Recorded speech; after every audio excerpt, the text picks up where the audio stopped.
André Mendonça constrange o Supremo Tribunal Federal sem pena, dó ou piedade e fala verdades que o tribunal não quer ouvir. Nesse nosso primeiro encontro com justiça do dia, com uma massa polar congelante sobre a região sul do Brasil, e me conta aí nos comentários de onde que você é e se você também tá aí passando frio também, eu vou te mostrar um vídeo do ministro André Mendonça, imperdível, que viralizou nas redes sociais, em que ele liga ali a metralhadora de verdades e constrange todos os seus colegas do Supremo de uma única vez, falando uma verdade atrás da outra, sem pena, sem dó, nem piedade. Mas eu preciso te confessar que eu tô aqui com mixed feelings em relação a esse vídeo que eu vou te mostrar. Eu tô com sentimentos misturados, porque ele vai começar aquecendo o seu coração, mas esse vídeo tem um mais, tem um porém. Pois é, gente, depois de eu te mostrar esse vídeo do ministro, eu vou te revelar um segredo que, por um lado, torna a fala dele ainda mais contundente, ainda mais forte, mas por outro lado, me deixa chateado. Bora então direto aqui assistir ao vídeo comigo. Olha aí. Sou minoria no Supremo hoje e entendo que realmente em algumas situações o Supremo está invadindo o espaço de outros poderes, principalmente o poder legislativo. Também na definição de políticas públicas, com um âmbito de discricionariedade, que deve ser a discricionariedade administrativa, e adentrando-se numa discricionariedade na esfera judicial. Então tem uma posição diferente hoje em alguns julgados, não é sem razão que eu tenho sido vencido em alguns julgados, onde eu entendo que caberia a outros poderes, por definições prévias por parte da própria Constituição, estar atuando e não o Supremo ou o Judiciário. Caso recente do Marco Civil da Internet. Sou minoria. Certíssimo! Palmas, ministro Mendonça! Palmas! Bravo! Ó, você nos representa e a sua atuação firme e corajosa tem nos representado cada vez mais. Antes de eu te falar o segredo escondido aí, veja como que o ministro foi bem no calo do STF. É muito raro, gente, a gente vê um ministro do STF criticando o próprio tribunal ou seus colegas. Isso aqui é quase impossível de ver, porque o Supremo é simplesmente a instituição mais corporativista do Brasil. Lembre-se, eles são apenas 11, e diferente do presidente da República, eles não têm ali uma máquina imensa com polícia, com exército, então se eles não se defenderem uns aos outros, se eles não se autoprotegerem, quem que vai fazer isso por eles? E a tendência deles é se fecharem em copas. É por isso que quase nunca nós vemos um ministro se rebelando assim e detonando os demais e colocando o dedo na ferida como precisa ser feito, colocando aí os pingos dos is. Se você gostou dessa fala perfeita do ministro, senta o dedo aí no like com força. E agora vamos para o segundo ponto, em que eu vou contar para você um segredo que vai tornar essa fala do ministro ainda mais especial, mas por outro lado me deixa chateado. Sabe que segredo que é esse? Vocês perceberam aí o fundo do vídeo? Dá uma olhadinha aí no fundo do vídeo. Eu deixei justamente para vocês poderem ver nesse momento. Tá conseguindo ver aí a arquitetura do prédio onde o ministro tá?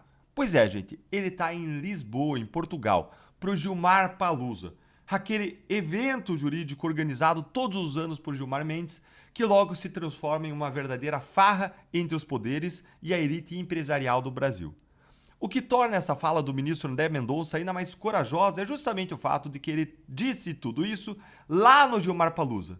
Ele não teve medo de apertar ali o calo do Supremo, de colocar o dedo na ferida justamente ali, no ninho da serpente. Isso diz muito sobre quem é o ministro André. E aí você pode questionar como eu questionei também. Poxa, Deltan, mas o que ele está fazendo aí nesse evento? E aqui vem o que me deixa mais chateado, mas deixa eu explicar isso como deve ser explicado.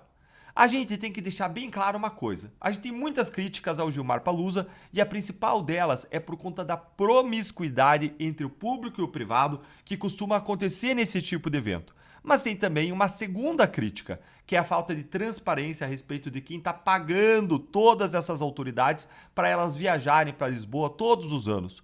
Se somos nós, os pagadores de impostos, ou se são as empresas patrocinadoras do evento. Em ambos os casos, nós temos o direito de saber. Por quê, Deltan? Porque no primeiro caso, se isso aí for custeado com o nosso dinheiro, com o dinheiro público, a gente tem o direito de fiscalizar o uso dos recursos públicos e debater se devia ser gasto isso com um evento em Portugal e não um evento em Brasil. Por que não em Brasília?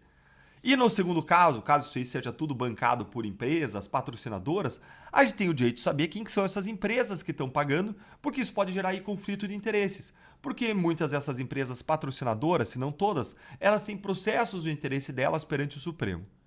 Dito isso, vamos separar os dois pontos agora, o da promiscuidade e o da transparência em relação a fontes e origens de receitas e gastos.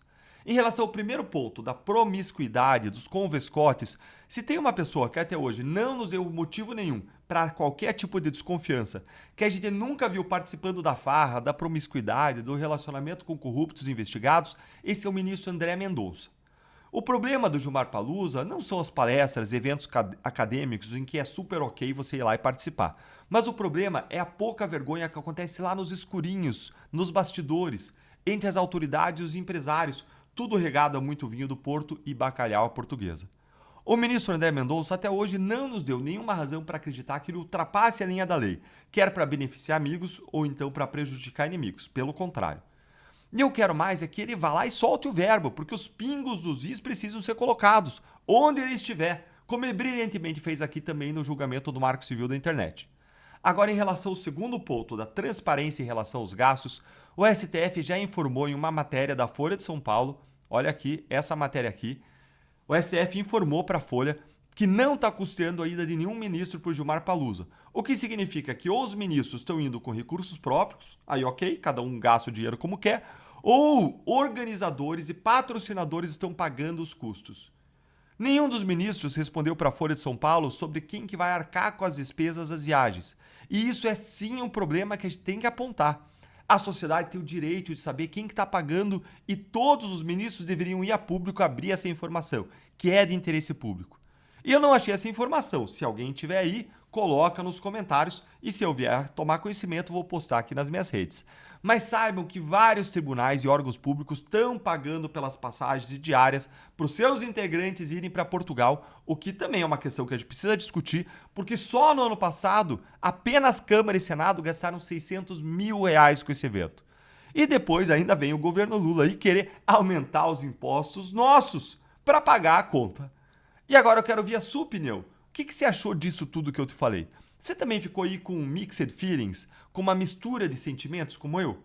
Conta aí pra mim nos comentários, curte o nosso conteúdo, se inscreve no canal e clica no sininho para você não perder nada por aqui. E é claro, você é convidado a se tornar um membro do canal para receber análises exclusivas e apoiar de forma mais intensa o nosso trabalho.